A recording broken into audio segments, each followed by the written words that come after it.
का गर्भ ना ठेरता हो, कई वर्ष हो गए हो, संतान नहीं हो रही हो, बच्चे नहीं हो रहे हो, सारे डॉक्टरों को दिखा लिया, टेस्ट भी करवा लिया, सब कुछ करा लिया, तो एक बार भगवान शंकर पर विश्वास कर कर सफेद आंकड़े की जड़,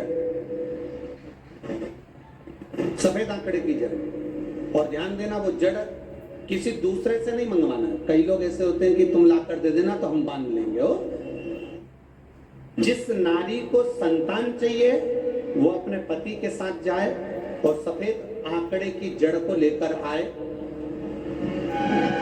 रजस्वला धर्म के 7वें दिन उस जड़ को शंकर जी के मंदिर में लेकर जाए, तुमरुका जी का नाम लेकर 21 बार घुमाए और फिर आप। राधे राधे, श्री शिवाय नमस्तुभ्यम। सफ़ेद आंकड़े की जड़ के बारे में हम लोग आए दिन गुरुजी से सुनते हैं। गुरुजी जब भी कथा बाँचते हैं, जब भी कथा कहते हैं, उसमें ज़्यादातर पत्र इसी संबंधी आती है कि मैंने सफ़ेद आंकड़े की जड़ का प्रयोग किया और मुझे संतान सुख प्राप्त हो गई, जिसे डॉक्टर भी हाथ उठा लेता है, ना बोल देता है कि आपके भविष्य में संतान सुख नहीं है। बस तब भी वहाँ सफ़ेद आंकड़े की जड़ का प्रयोग करके और संतान सुख प्राप्त हो जाती है। तो चलिए गुरुजी क्या बताते हैं सफ़ेद आंकड़े के बारे में। तो किसी भी नारी को अगर संतान सुख प्राप्त नहीं हुई है, अगर संतान सुख से वो वंचित है, 30 साल, 40 साल, 50 साल में भी देखा गया है कि संतान सुख प्राप्त हुआ है, ये सफ़ेद आंकड़े की जड़ से। तो इस सफ़ेद आंकड़े की जड़ को प्रयोग कैसे करना है, गुरुजी बताते हैं कि जिस नारी को रजस्व धर्म बोलिए, मासिक धर्म बोलिए, व आप महीनवारी बोलिए, आप जो भी बोलिए, 7 दिन हो जाए, 7वां दिन उस दिन अपने पति के साथ जाकर सफ़ेद आंकड़े की जड़ लाना है। क्या लाना है? सफ़ेद आंकड़े की जड़। सफ़ेद आंकड़े की जड़ ही लेना है। तो यहाँ सफ़ेद आंकड़े की जड़ लानी है। आप वहाँ ध्यान से देखिएगा। सफ़ेद ये आंकड़े का फूल जो होते हैं, जो वृक्ष होते हैं, वो 2 तरह की होते हैं। एक होते हैं सफ़ेद यानी वाइट, एक सफ़ेद होते हैं। एक होते हैं फूल जो इस हल्का ब्लू, नीला कहिए, ऐसे होते हैं। तो हमें इसको नहीं लेना है, इसको लेना है, सफ़ेद को लेना है। जो वीडियो में भी मैं दिखा रही हूँ, सफ़ेद जड़ को लेना है, जो नीचे भी सफ़ेद रहेगा, ऊपर तक सफ़ेद रहेगा, जिसका फूल भी सफ़ेद ही आएगी। इसी को लेना है। आपको इस वृक्ष का जड़ नहीं लेनी है। आप अगर इस वृक्ष का जड़ लेती हैं तो ये कोई काम नहीं करेगा। आपको सफ़ेद आंकड़े की जड़ गुरुजी बताते हैं लेनी है। तो आप देखिए वीडियो में कि सफ़ेद आंकड़े की जड़ कैसी होती है। इसको थोड़ा सा मिट्टी हटाकर, थोड़ा सा जड़ इसको लेकर आप पति पत्नी दोनों आप सिवा। तो क्या करना है, आपको एक छोटा सा जड़ लीजिए, छोटा सा ही जड़ हो उसको लीजिए, लेकर आपको शिवालय पहुंचना है, शिवलिंग के पास। मानिए कि ये शिवलिंग है, शिवलिंग है यहाँ। आप सफ़ेद आंकड़े की जड़ लेकर गई, उस सफ़ेद आंकड़े की जड़ को आपको 21 बार शिवलिंग पर से घुमानी है। 21 बार।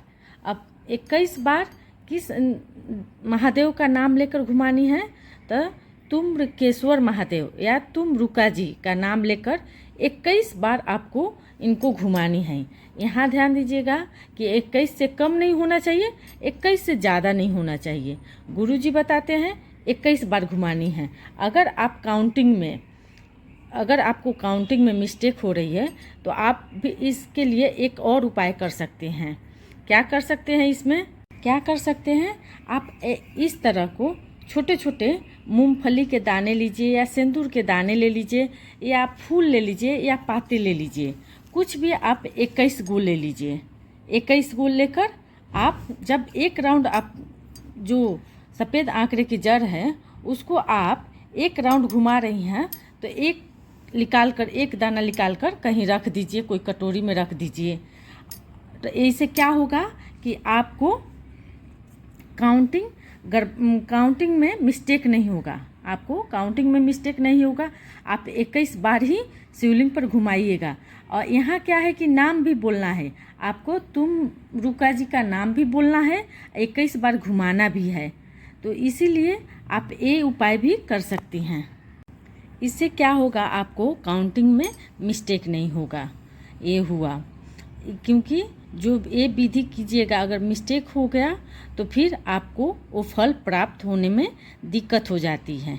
उसके बाद जब आप 21 बार सफ़ेद आंकड़े के जड़ को घुमा लीजिएगा, 21 बार घुमाकर आखिरी में फिर लास्ट में आप अपने नाम और गोत्र बोलकर झोली पसार कर लास्ट में अपना नाम और गोत्र ज़रूर बोलिएगा।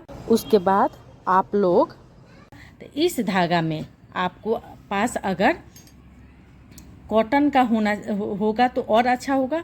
रक्षा सूत्र लाल धागा होना चाहिए। इस लाल धागा में इसको ऐसे बांध लेनी है।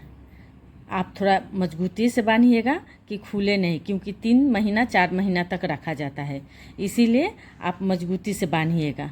इस तरह बांधकर आप शिवलिंग को निहारते हुए देखते हुए अपने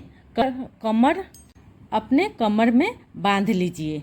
और बांधने के बाद आप देवादिदेव महादेव से झोली पसार कर बोलिएगा कि हे महादेव, आप सबके सुनते हैं, मेरे भी ज़रूर सुनिए और मेरे गोद खुशियों से भर दीजिए, संतान से भर दीजिए। आप पति पत्नी दोनों विनती कर कर प्रार्थना कर लीजिएगा।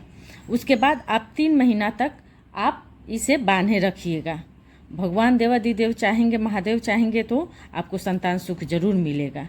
इसी के साथ गुरुजी ने एक और उपाय बताए हैं कि उसी 7वें दिन, रजेश्वर मासिक धर्म के 7वें दिन एक पीपल का पत्ता लेना है और उस पीपल के पत्ता को आप शिवलिंग पर कुंदकेश्वर महादेव, अवधूतेश्वर महादेव के नाम से समर्पित करनी है। और उसे समर्पित करके फिर उसे प्राप्त कर लीजिए, यानी शिवलिंग पर से उठा लीजिए और उठाकर आप घर आइए। रात में सोने के समय आप जब दूध उबालिएगा तो उस पीपल के पत्ता को उसी दूध में डालकर उबाल लीजिएगा। फिर उसे ठंडा हो जाए तब छान कर आप पति पत्नी दोनों पीकर अपना सोइएगा।